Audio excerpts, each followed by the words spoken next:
नमस्कार। आज हम थोड़ी गहराई से बात करेंगे भारतीय एफएमसीजी सेक्टर पर।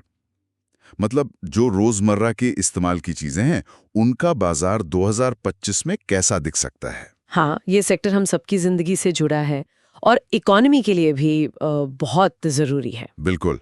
और हमारी ये बातचीत आधारित है कई स्टडीज पर, जैसे बीटरूट की एक रिपोर्ट है, नीलसन आईक्यू के ताज़ा आंकड़े हैं, अपस्टॉक्स का एनालिसिस भी है। और एचयूएल के नतीजे, महंगाई का असर, इन सबको मिलाकर हम समझने की कोशिश करेंगे कि 2025 में इस सेक्टर को क्या चीज़ें आगे बढ़ाएंगी। क्या मुश्किलें आ सकती हैं, टेक्नोलॉजी का क्या रोल रहेगा, क्यू कॉमर्स, एआई वगैरह का। हाँ, और कंपनियां क्या सोच रही हैं, उनकी स्ट्रैटेजी क्या है, ये सब। तो चलिए शुरू करते हैं। ओवरऑल माहौल कैसा लग रहा है? उम्मीद है या थोड़ी चिंता? देखिए, ज़्यादातर तो उम्मीद ही दिख रही है।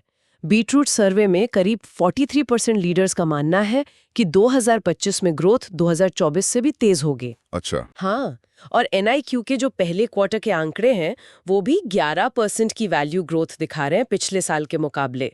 एचयूएल के नतीजे भी ठीक ठाक रहे हैं। तो ये उम्मीद क्यों है? मतलब कौन सी बातें हैं जो ग्रोथ लाएंगी?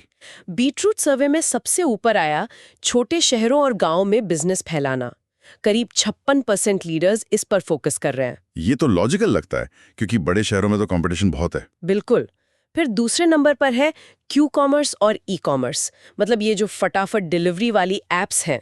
51% लीडर्स इसे अहम मान रहे हैं। हाँ, इनका असर तो दिख ही रहा है। इसके अलावा सप्लाई चेन और लॉजिस्टिक्स में बेहतर टेक्नोलॉजी लाना 48% और थोड़े महंगे प्रीमियम प्रोडक्ट्स बेचना 45%, ये भी जरूरी ड्राइवर्स माने जा रहे हैं। और गांव की बात आपने की, वहां तो सुना है कुछ ज्यादा ही तेजी है। जी हाँ, नीलसन आईक्यू का डेटा तो यही कहता है कि गांवों में मांग शहरों के मुकाबले करीब 4 गुना तेजी से बढ़ी है। 4 गुना? ये तो बहुत बड़ा फर्क है। हाँ, और एक और दिलचस्प बात, जो छोटे लोकल प्लेयर्स है ना, वो बड़ी कंपनियों से लगभग 2 गुनी रफ्तार से बढ़ रहे हैं गांव में।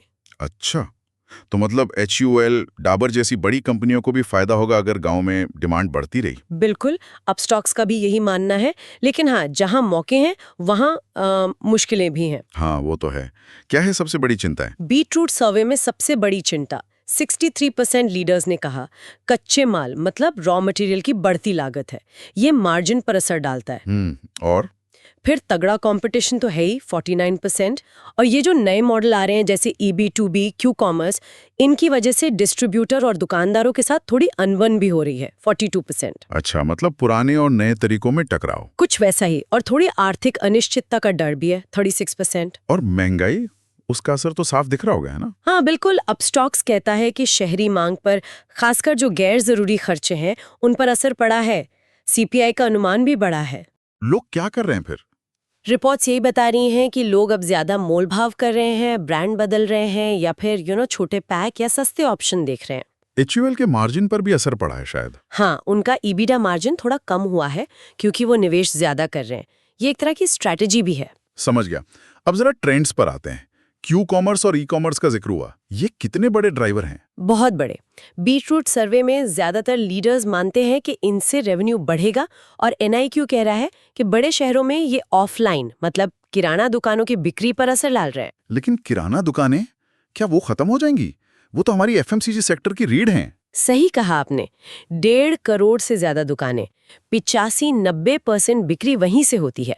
बीटरूट सर्वे में भी 60% लीडर्स का मानना है कि किराना दुकानें बनी रहेंगी। तो फिर वो कैसे टिकेंगी? शायद उन्हें टेक्नोलॉजी से जुड़ना होगा, डिजिटल बनना होगा, कंपनियों के साथ मिलकर नए मॉडल बनाने होंगे। और ये EB2B क्या है? इसमें क्या चल रहा है? EB2B मतलब कंपनियों का सीधे दुकानदारों को ऑनलाइन सामान बेचना। इसमें एक इंटरेस्टिंग शिफ्ट दिख रहा है। पहले उदान जैसे मार्केट प्लेसेस काफी चल रहे थे। हाँ, सुना है। पर अब बीटरूट सर्वे कहता है कि 71% लीडर्स को लगता है ये मार्केट प्लेसेस उतने जरूरी नहीं रहेंगे।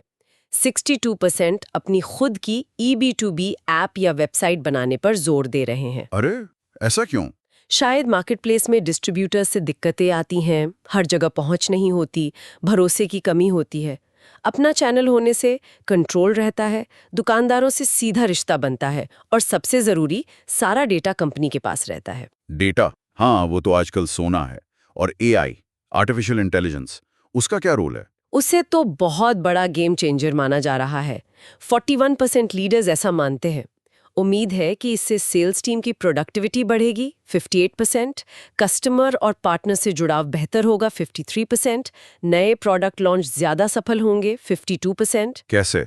मतलब एआई करेगा क्या? जैसे वो सेल्स टीम को बता सकता है कि किस दुकान पर कौन सा स्टॉक रखना चाहिए, उनके दौरे प्लान करने में मदद कर सकता है, मैनेजर्स को प्रॉब्लम सॉल्व करने में मदद कर सकता है। वाह, ये तो काफी काम की चीज लगती है। बिल्कुल। तो इन सब बातों को ध्यान में रखते हुए कंपनियां 2025 के लिए क्या प्लान कर रही हैं? क्या प्राथमिकताएं हैं? बीटरूट सर्वे के हिसाब से सबसे बड़ी प्राथमिकता 40% है एक इंटीग्रेटेड टेक्नोलॉजी प्लेटफॉर्म बनाना।